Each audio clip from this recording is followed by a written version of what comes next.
Welcome to Learning to Glow, a show about wellness, skin health, and self-development. I'm your host, Jess.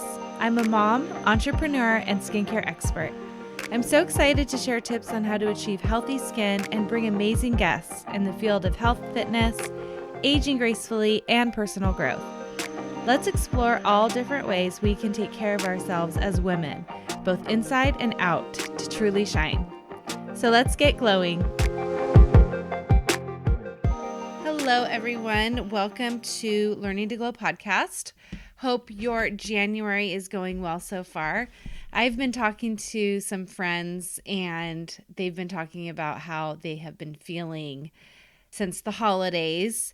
They have felt like they've been overindulging and they hadn't been feeling so great about it. They're ready to get healthy again. And I just want to say, if that's you, if you are also feeling that way, you are not alone. I talk to a lot of women and this is a common theme. So today's episode is actually perfect timing when it comes to this topic. Our guest is Heather Deba. She is a Metabolic Nutrition Coach and the founder of HD Body Academy. This is such a great episode. She shares her story of leaving China and moving to the United States, and she gained weight, 45 pounds.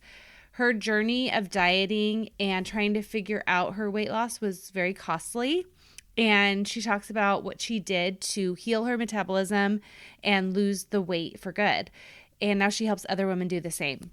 My favorite part of this episode was her 4 phases of weight loss and how she talks about that. It is so good. I hope you guys really enjoy this one as much as I do. Heather is also gifting my listeners a metabolism boosting kit. You can just DM her on Instagram, the word glow, to receive it. I'll link her Instagram in the show notes so it's easy to find. She is also generously gifting the first 20 women who message her who would like a free consult over Zoom. So make sure that you get in touch with her as soon as possible if you're interested, because there's only a limited number of spots she's able to offer this. Make sure you share this one with someone that could really use this helpful information, especially during this time. We're like trying to get healthy, feel better, have more energy. So this is a really good one. If you have a friend who could use this, please send it their way. And here is Heather. Hello, everyone, and welcome to Learning to Glow podcast. We have Heather Deba with us. Welcome to our show. Thank you for inviting me, Jess, and it's great. I'm honored to be here. I'm so happy you're here. I think this is, like we were just saying before we push record, that this is a very timely episode because we are going to be talking about metabolism and nutrition, and really, like, a lot of people they want this information right now because maybe they overdid it in the holidays. We overindulge, and it's like January comes and we're like, okay, let's tighten it up here and get back on track. So you're a metabolic nutrition coach. Mm-hmm. So tell us a little bit about what you do, and we can just start from there. I also want to know how you got into this work, but first tell us what you do.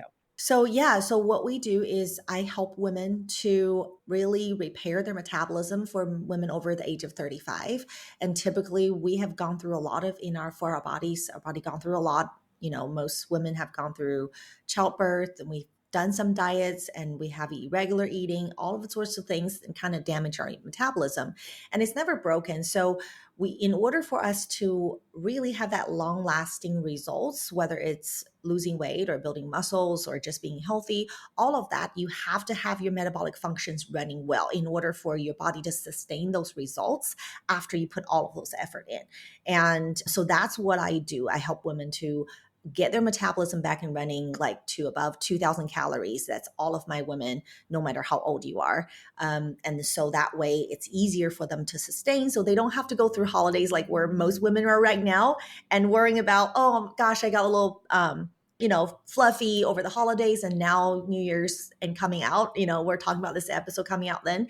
You have to dive into New Year resolutions and doing that almost every year. So that what I do really ends all of that. It's just a long lasting solution all around. Yeah, it's like this. It's really, for so many people, it is a cycle because we go so far off track, and then it's like, okay, here comes January. But I feel like a lot of people, that number keeps going so much higher. So it's like the loss part is so much greater, and that feels overwhelming for people. So how did you get into this? Have you always been, healthy and into nutrition, or was that something that you had to work on for yourself?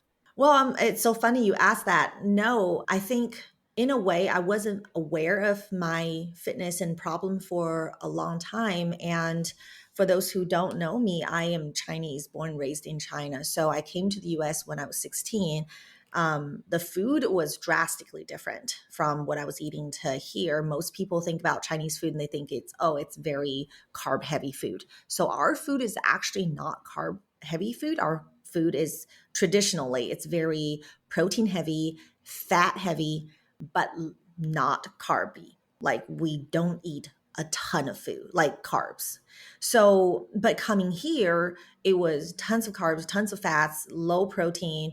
I gained 45 pounds in the first 8 months being here in the US. And I went from like a size 4 to like size 12 within that period. Because I'm petite, so I'm not like 45 pounds is quite a bit on me, on my frame.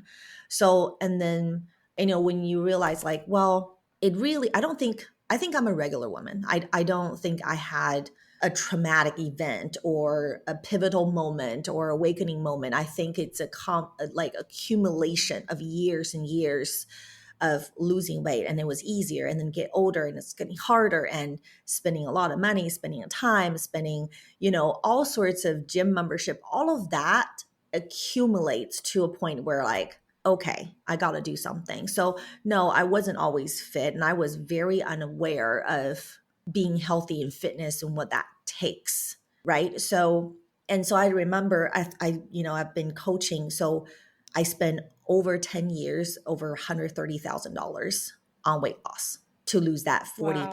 45 pounds repeatedly. And all of those things have helped me short term. Don't get me wrong. Every single one of them did something, but none of them actually delivered the results that actually lasted. So I remember, one of those pivotal moments that kind of accumulates is where I remember one day I was just coming home. This was before, I was working, and I had to pick up my kids from daycare. And I was thinking, oh my gosh, I have like, a little bit time before I go.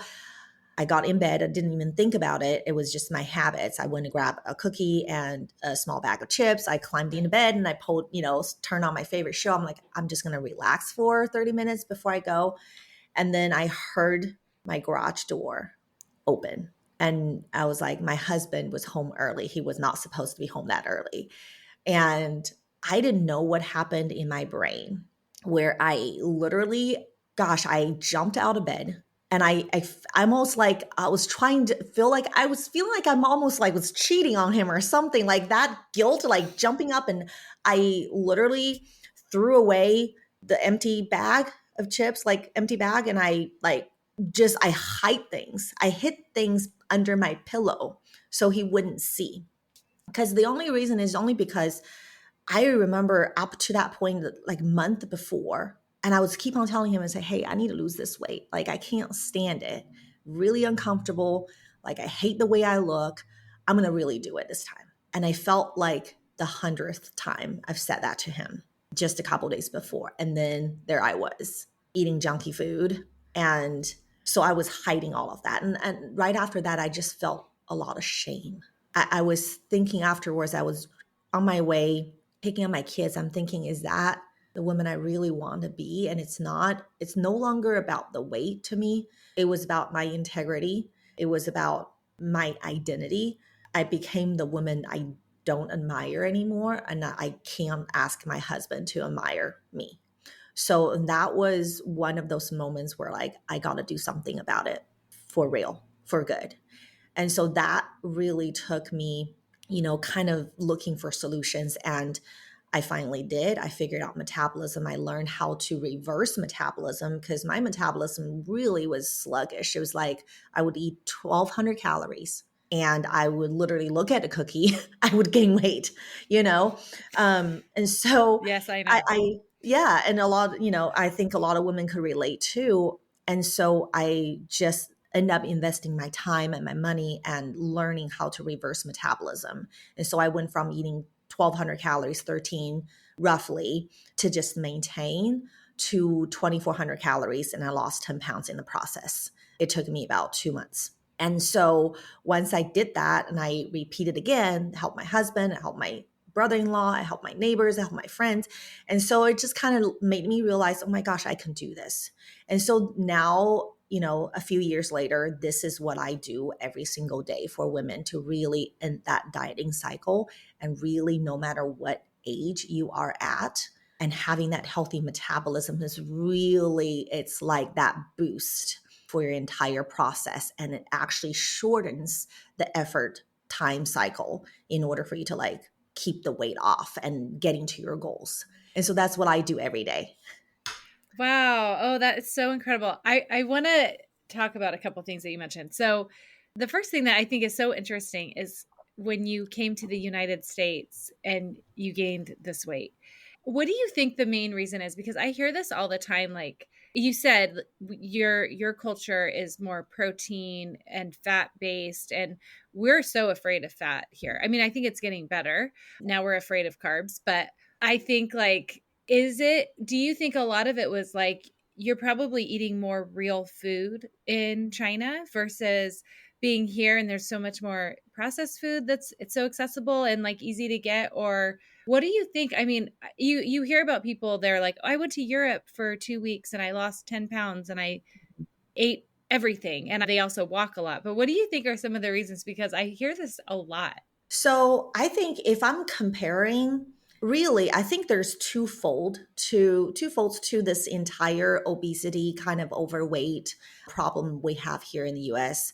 Number one is it is the food. And growing up, a cucumber was my snack, or tomatoes were just my snack, right? I didn't have access to cookies, and we did have cookies, but at the same time, my mom would buy like four, like once a month. And so it's not a commodity, like a daily thing for me. And so when we were eating it, everything was fresh made, even though we're putting oil in. And even back then in China, we eat a lot of seed oil, and that we consider that really bad now. But it's really not that. Is really the amount. You think about the amount of food that we eat, if it's coming from raw food, things we grow, the things we plant, and the caloric density of those foods are low. And so you get full, you're actually sustain your organ regeneration and turning over. So you're healthier, right? So, but here in the US, a lot of things are very caloric dense. I mean, even you look at our cookies, and quite frankly, if you go to China right now, the desserts are not as sweet as here. Every time my mom comes here, I'll get a piece of cake and she goes, oh my gosh, it just tastes like I just put a like handful of sugar straight in my mouth, versus cakes over there is not quite as sweet. So I think it's a culture thing. And secondly, I don't think it's a culture thing and maybe have something to do with it. But I think overall, like no matter where you go these days, we have so much stress. Women these days are working moms. Sometimes they have two jobs and they take care of their kids and their families, their husbands, and all of those things. And it's a lot. It's a lot for a woman to take on, for anyone to take on. And on top of that, the generations are different. Growing up, our lives were really simple. I go to school, my mom went to work, my dad went to work, and we come home, we just eat dinner, and that was it. Um, there is the one good thing that's coming from a communist country is everybody is poor. Nobody's really rich back then, right? So, and we don't compare. There is no social pressure. And now we have social media. You see other people's lives and hear kids compete in sports, as we were talking about a little earlier before we start to record. And as women, we want our kids to succeed. We also want to excel in our careers. And we also feel bad at looking at other moms. And that comparison put a lot of stress. And that stress really changes our neuroplasticity over time. And therefore, that increases cortisol. We stress eat on top of the things we already eat. It is unhealthy. So really, a lot of things comes into this entire problem. And so that's why, like, as a coach, I kind of evolved too, and seeing this problem. So it's really comes twofold. And to solve the entire weight problem, fitness problem, you have to cover both sides to have that sustainability. and you can't change your life. You can't get rid of your kids and ship your kids away to another country like my parents did. But I think there's things we can do to rewire our brain, to reduce that cortisol level, and still find peace and joy and loving ourselves, and to really achieve that, because you have to have that body biochemistry change inside of your body along with food. And so that's what I do, is that's really needed to really have the end results you really want. I love that point. I think that's such a good point. And a lot of people we don't even realize that that is causing us problems. Like that's just life. That's, that stress you're talking about, that comparison and how it affects our body in a real physical way. Mm-hmm. That's why that mindset piece is so important when it comes to just overall getting healthy, because it's such a roadblock if we're not looking at that part, So I love Right. that you mentioned that. And the other thing that I want to sort of jump into that I think is common, and I think, I can relate to as well.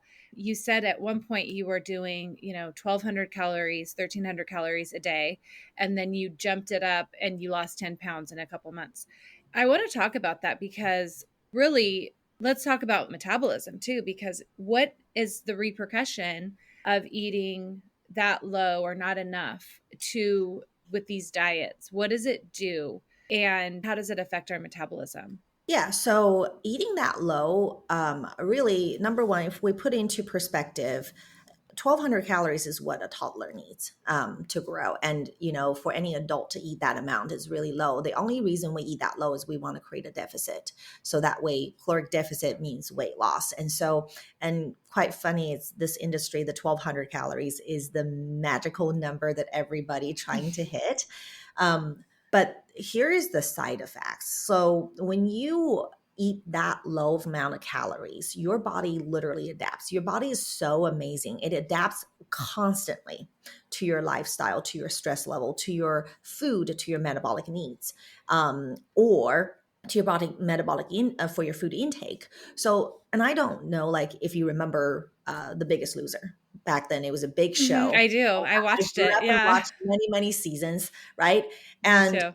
yeah, so, but from that show, there was a lot of competitors in there. And that show was actually studied. And there was a Dr.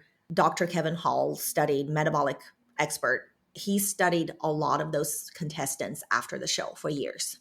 So what they found is on the show, if you remember, it was a lot of workout and it was very little food, whether men or women. It was entertaining at the time watching it, but now knowing what I know, looking at that, I'm like, oh my gosh. So what happens to those contestants is that once they're done and finished, they're eating so little and their output of energy is so much higher than what they did.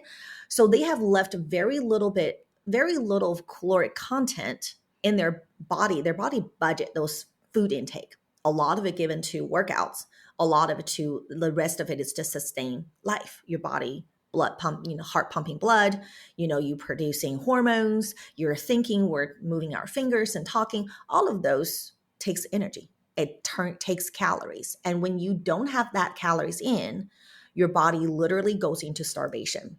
And so what it has to do is end up really just being like, imagine being financially broke, right? Imagine you're being financially broke. You don't have enough income to cover your expenses.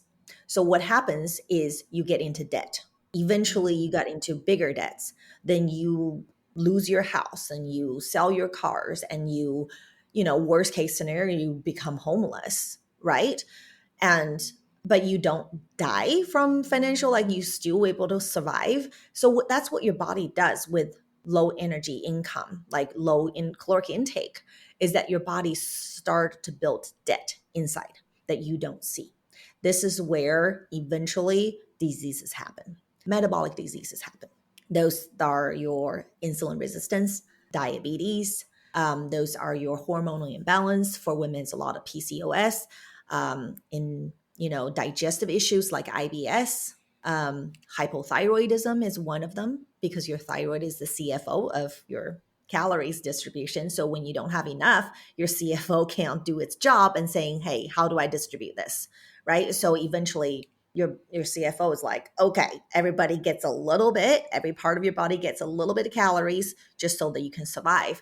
But eventually those debts will show up. And while you're in the caloric deficit, you don't realize that. And the key is to not stay in there for too long. And so, but the news is that your metabolism doesn't break. It's never broken. You can actually repair it at any age. At any age. I'm serious. So I have women in their 60s get to 2,700 calories. I mean, that is without any workouts, just by eating right.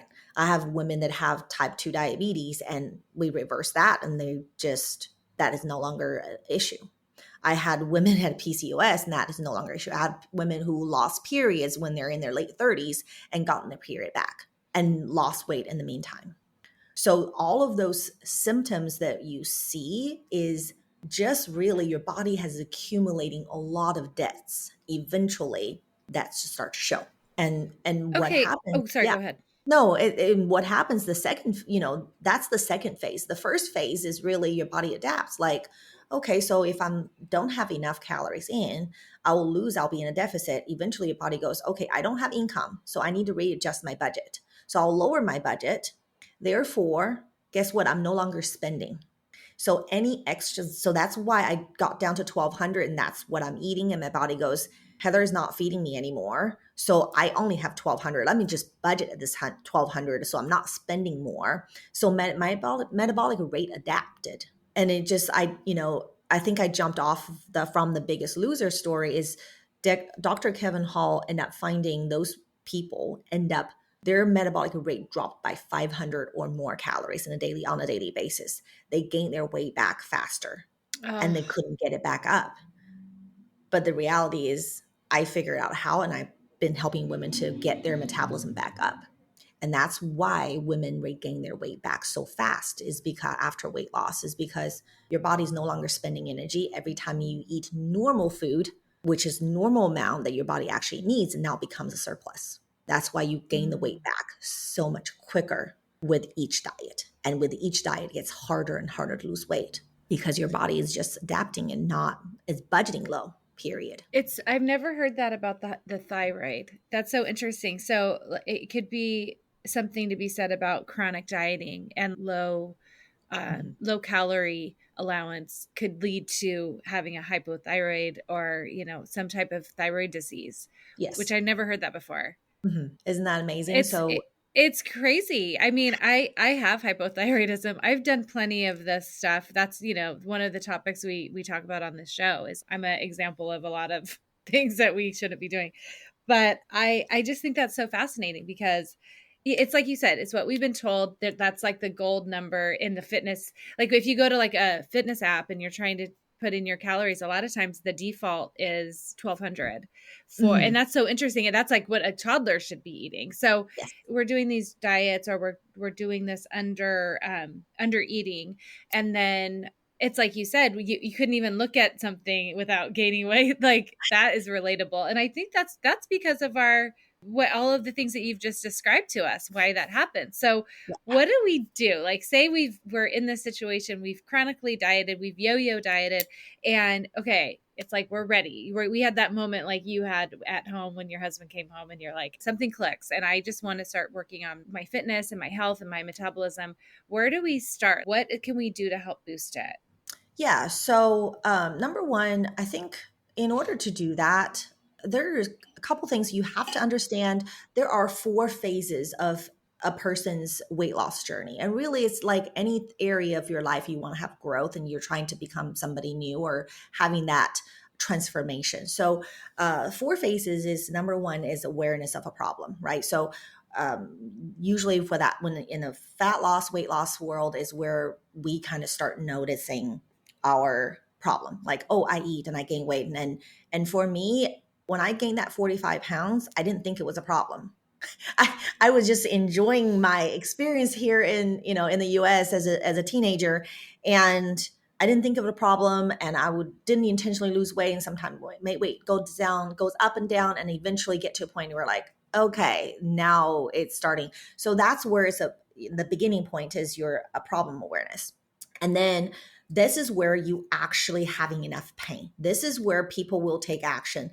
be to avoid pain. Like the biggest motivator for human behavior is to avoid pain. It's not to get reward. Reward is part of it, but mostly is to avoid pain. Between the two pains, which one is bigger? To not eat my cookie, or I'm so sick of my weight? And what pain is bigger at that moment? If you're so big, you're so sick of your weight, then you will naturally put the cookie down because it's too painful, right? Mm-hmm. So now that's where people will take action. Now, the first action, typically because you have zero knowledge, you have zero experience in this journey, and you go through a second phase, you get to the second pivotal point, which is I call the peak of false confidence.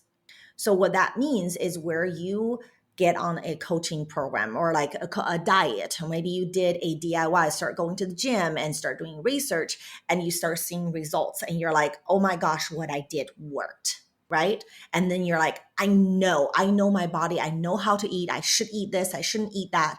And then you're doing research and that gives you a quick confidence boost, and that takes a very short period of time. And that peak is so high, and guess what? And that's the pivotal moment where women actually fall off the wagon. This is where they will either have a couple things. Number one, they fall off because they actually don't have the skill set or the mindset or the identity actually sustain that results. Number two is what they did was too difficult. And number three is, it's just, that just happens. Like women, we're busy, right? So then from there, it's a drastic fall. So the second phase is where I call the valley of despair. And so this is where, because during the first, when we're on the peak of false confidence, is where we don't see the obstacles coming, right? It's like you start learning any skill set, or you get into a new job, you finished college, and you're like, okay, I got a job. I went in there. I feel great. I feel like I know a lot. And then you did your job work well. And then suddenly there's a project. It's like, oh, I have not experienced this. I did not see that coming. So a lot of problems come.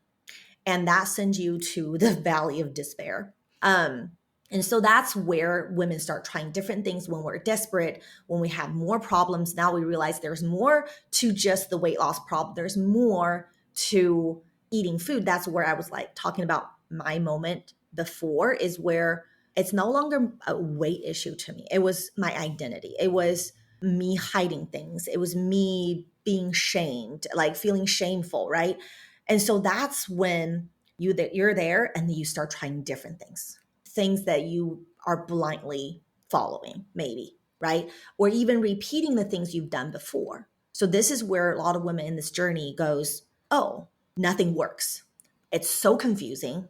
You know, I don't want to go back to that program because I can't do that. I realize I can't do that, but I don't know what to fix. There's so many more that at this point, their health starts suffering, right? Their identity starts suffering. They lose that self-confidence. They think by losing that weight, they're going to get this confidence back. But here's what happens when you have that big fall from the peak of false confidence to down here, you went through a lot emotionally. So at that point, it's no longer just about weight loss.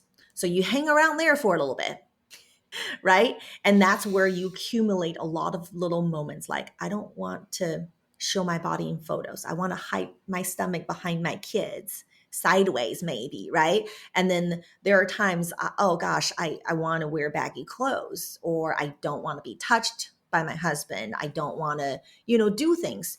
And so that started to happen. And then that's when you start, okay, you have two choices. You can follow that belief system and do nothing, and you will stay in that valley of despair forever. Or you can say, there is help. I'm going to do something about this and really achieve my fitness. And this time, usually because we are mature, so that comes into the last phase of your journey. This is where I call the slope of sustainability. This slope, it's called slope because it's slow. It is not drastic as your peak of false confidence. And it comes, this is where you have to work on yourself. This is where nutrition is a huge part of it. Knowing how to repair your metabolism is huge, and that's what I teach. But also another huge part of it is reinventing and learning how to self-love. And self-love in a lot of times is not saying I need to give time to myself. I need to put everybody else aside for a while.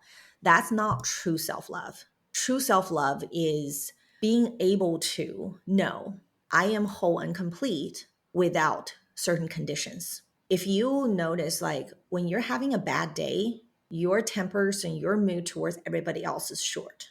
You have lost less tolerance for things that you normally would tolerate, would normally wouldn't bother you, right? And if it becomes identity issue, you will notice miserable people are rude. It has nothing to do with you if they're rude to you. They're just rude people. They never smile.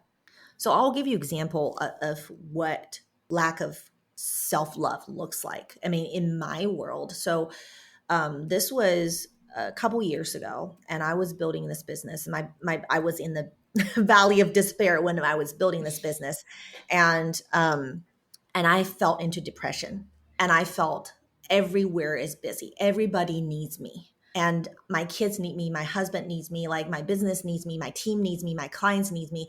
And I felt like my well is empty. So, and I remember doing my morning meditations, and that's, a practice I have. But at the same time, I'm like, I would say I love God, God loves me. And I remember in the morning, one morning, it was so dark, and it was winter time too. It was so dark, and I just shut the lights off, and I cried because I said, God loves me. God loves me, because I started justifying, because I'm helping women, because I'm a good mother, because I'm giving, because I am loving, because I am just a good person, because I'm doing good in the world, because I'm a good daughter. And I started telling and justifying why God would love me. I don't know if any people do that and say, hey, I am loved. I am loved because of these things.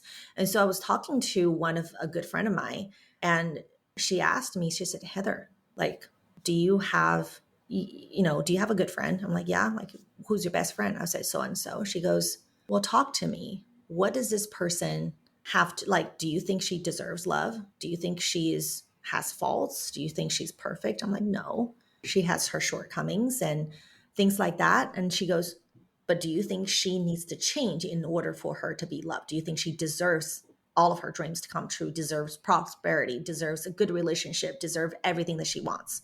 I said, yes. Then why don't you think you deserve love?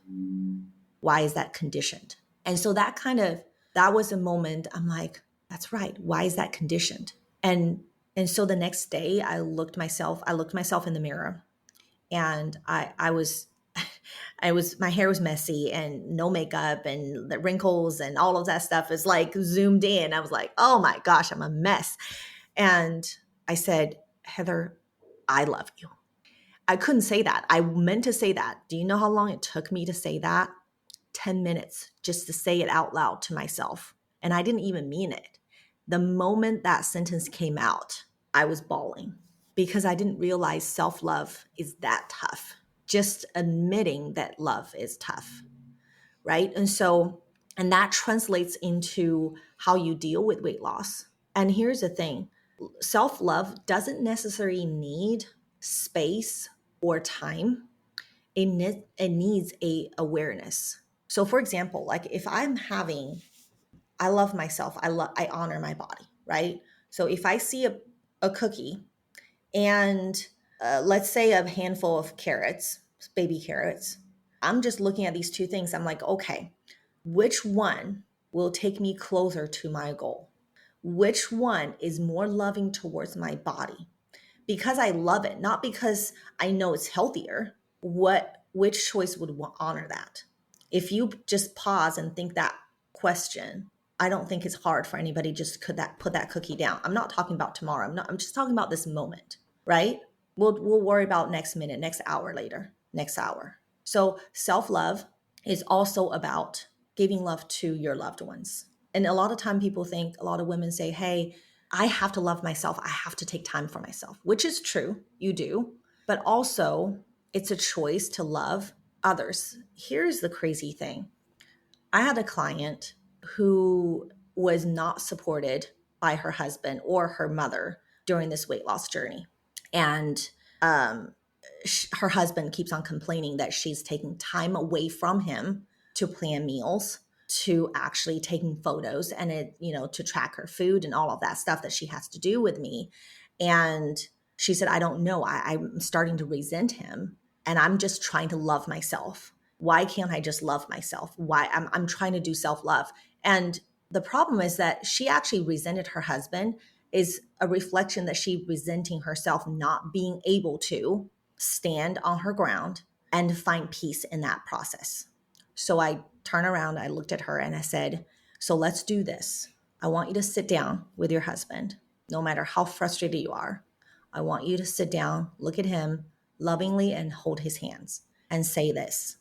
Hey, honey, I understand you're frustrated. I can see that. I love you so much. I want to be here for you. You know that, right? Yes. And I said, tell him this. I want to do this because you don't have children. They're second marriage. They're a little bit older couple. And so she said, I told her, it's like, hey, you got to tell him you're doing this because truly you love him. You want to be able to take care of him when he's older. You want to be his companion for his because he needs you now when he's healthy. He needs your time. He needs your attention. That's what he needs. And what you're doing serves him. You have to make him to see that and truly, and you actually have to feel that way as well, because it can't be an act. It has to be coming from you. If you're coming from a loving place and actually do that, and what the conversation was really funny, she gave me an update and we were talking the next time. She did exactly like that. And her husband looked at her, goes, I'm so sorry. I was being selfish. And I was scared that you would lose weight and you didn't want me anymore. This is his second marriage, and this was her second marriage, and he's a junky food eater and he's unhealthy. Therefore, he feels the need to bring her down as well. So keep her at his level. And so around that, and I said, do you have the same conversation with your mother, but if from a different angle. So she did that with all of her obstacles, everybody who didn't support her. And she came back and she said they all sat down and cried because of that connection. So self-love sometimes is to give love and be compassionate to others, and also without sacrificing what you want to achieve. And, so that's really a big, big component in self-love. I love that. I think it's such a good point. And this is so common. I mean, since we're talking about The Biggest Loser, I remember that being a common theme in that show, because if somebody doesn't support your journey, and this could be with food and nutrition, this could be with alcohol. I've seen it with people who stop drinking. And if somebody doesn't support you, that's usually about them, not you, and their insecurities. And well, yeah, like you said, that husband is like, well, what if you get skinny and leave me? I mean, that's such a insecurity. Instead of, for example, if I am on a weight loss journey, my husband is like, whatever, like, I love you like you are. I love you where like, do what is great for you. Of course, I'm going to support you throughout the whole thing, because there's no insecurity deep down or like worry or issues within himself. And I think to have those conversations is important too, because it's like, I feel this is a challenging thing that we have to do. We have to change the way we are. And you even said, we'll talk about this next, but like reinventing yourself, that's hard enough.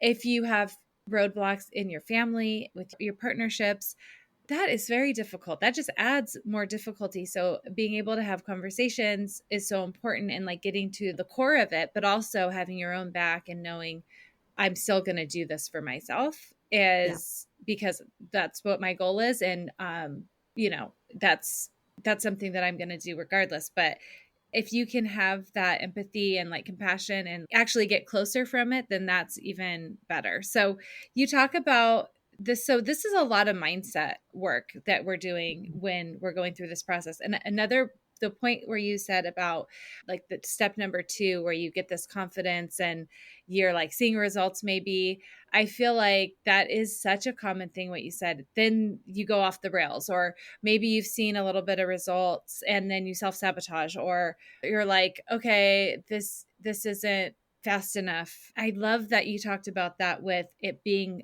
a slope, because that is one thing I've learned is that progress when it comes to permanent change is slow. And that's good. And I think when you have been in the world of chronic dieting, you're not used to that. That's like a new Right. concept. You have been told that you can change in 30 days, 20 days, whatever it may be. So it's really hard for a lot of people to grasp. This is a journey we're Yeah. going on. Like, it's not just going to happen tomorrow. So talk to me a little bit more about what you talk about, reinventing yourself for your clients, and like, how does that help with this, we want permanent change. Yes. So here's the thing.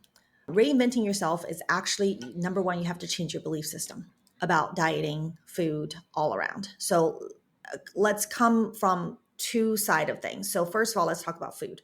Reinventing your food yourself also comes reinventing your lifestyle, reinventing your relationship with food. And so what you used to think is bad may not be as bad as you think. Things that maybe you think is good may not serve you as well. So I have a client who she's always been eating clean. She's a fitness junkie, loves cardio, and she eats a decent amount of calories, right? But her problem is everything has to be healthy. Everything has to be clean, and she doesn't see results. So then we talked about it's like, okay, you're not giving your body the sufficient amount of income, the combination of macronutrients your body specifically needs. Therefore, it doesn't matter how clean it is, you're still not getting enough, right? So now, when we talk about women, like you have to, first of all, you have to believe that your body can naturally change. If you can go from healthy to having diseases right now, if that's where you are, and you also have to know your body also have this amazing ability to go from sick to being well. And that takes time, and that takes crushing your current belief right now, because it doesn't serve you anymore. Your current belief that gotten you here where you are, it's not going to take you from where you are to where you want to be. So and just so we need to start reversing that with your food, and that means adding a little bit of calories, having a strategy, understanding what your body needs. And your body is turning over literally all of your protein in your body will have turnover 4 times in a year.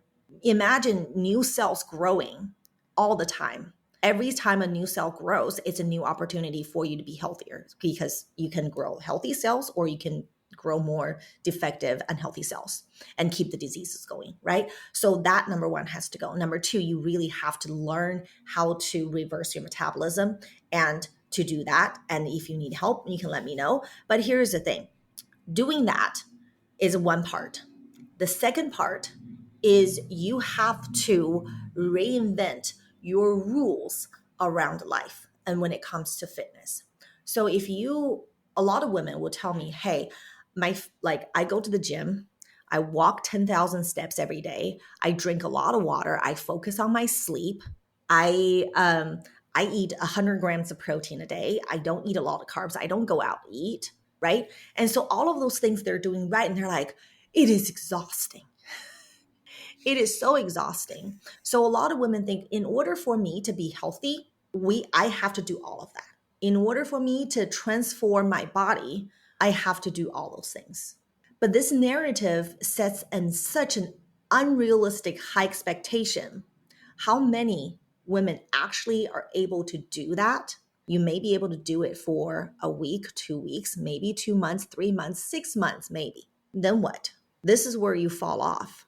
So that narrative, that expectation, those rules in order for us to feel good is so high. So therefore, if you don't reach that, you will never feel good. You're never going to feel you're good enough. You're never going to feel you achieved your goals. You're never going to feel loving towards yourself. So here's the thing, change the narrative. This is what I tell all of my clients, and you can use this too at home.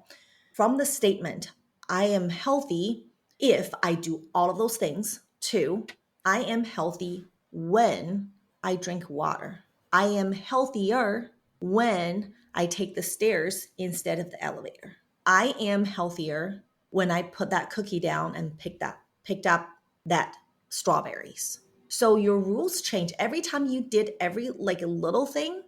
You are changing. You are giving yourself signal that you are healthier. And every time you do that, the expectation becomes so low that is so easy to achieve, that does not require thinking. It does not require failure. You can't fail. We're not going to talk about what I didn't do because it's impossible to do all of those. I don't do all of those things in a day. I don't meditate 10,000 steps, going to the gym and drinking a gallon of water and eating 200 grams protein and feeding my kids and cooking them all healthy food and all of that. I don't do that. It's unrealistic, right? But if you change that narrative, your mind will shift. Your cortisol level will come down. You're no longer in a fight or flight stress response. Your immune system will actually respond better. Your heart will be actually healthier. You will actually have better sleep. You will actually have better neural connections. You have actually more serotonin produced. You're actually going to feel more loved and loving towards others. A little statement that we do, a little rules that we change will shift the entire paradigm of your entire life. So that's really reinvent. That's part one.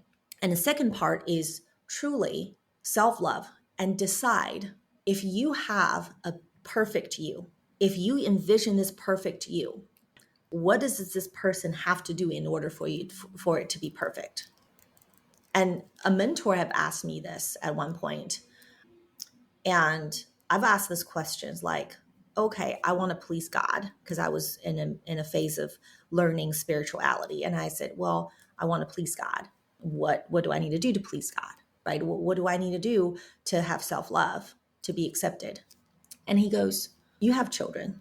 Okay, what do your children have to do in order to please you? What pleases you? And I thought about that. The questions came out, it was very surface level. It was like, okay, I want them to be resilient. I want them to have integrity. I want them to be strong. I want them to be honest. I want them to be, diligent. I want them to be certain things, right? And, but eventually, and I was like, you know what? I just want them to be them. Because my kids are weird and quirky. They're so weird. Like, you know, uh, my older one is so quiet, but she's so creative in arts. And my second one is just like so confident, and to the point where like, where did you get this confidence from? Like, it's unwarranted almost. And but it's they're both quirky. And the more I thought about it, the more I thought, I wouldn't want them to change. I want them to be them and explore the world and express who they are. And that is what truly pleases me. So all of those labels, all of those requirements are gone. Now, if that's the case, what do I need to become to please God? Or if you don't believe in God, if you don't believe in spirituality, that's fine. What pleases you? What is true, authentic you is who you are. And who you are, you have to realize you are already that person. You are already whole. And here's the thing. Now, if you're going to love yourself, really comes down to building that habit aligns with what you want. And building those habits is truly just being aware. Being aware, because life now is so busy. We're so distracted by certain things.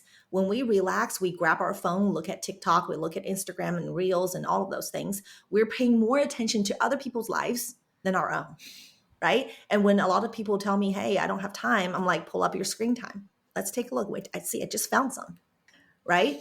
And so like, what do you think is loving to you? What honors you? It doesn't have to be a certain goal, a certain change. It's just being you now. It's just doing little things now, right?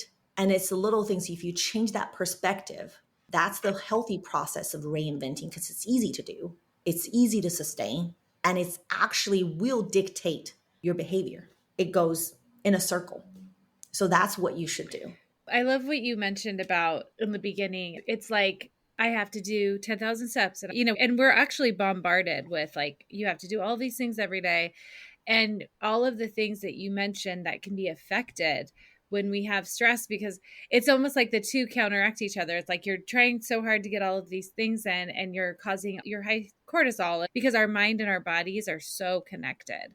And so we're going to have all of these physical outcomes from these mental thoughts, and having that different outlook on it. And the way that we talk to ourselves will make it so we can do still make those healthy habits, but if we're not getting all of them in, which who can, every single day, Yeah. then we're okay with it. We're still talking to ourselves in a loving way. We're still worthy of love and all of the things that you said. And I think that's so true. And with the screen time, I chuckled because that's another way of getting maybe too much information where we are being told, I need to do this first thing when I wake up. I need to do that.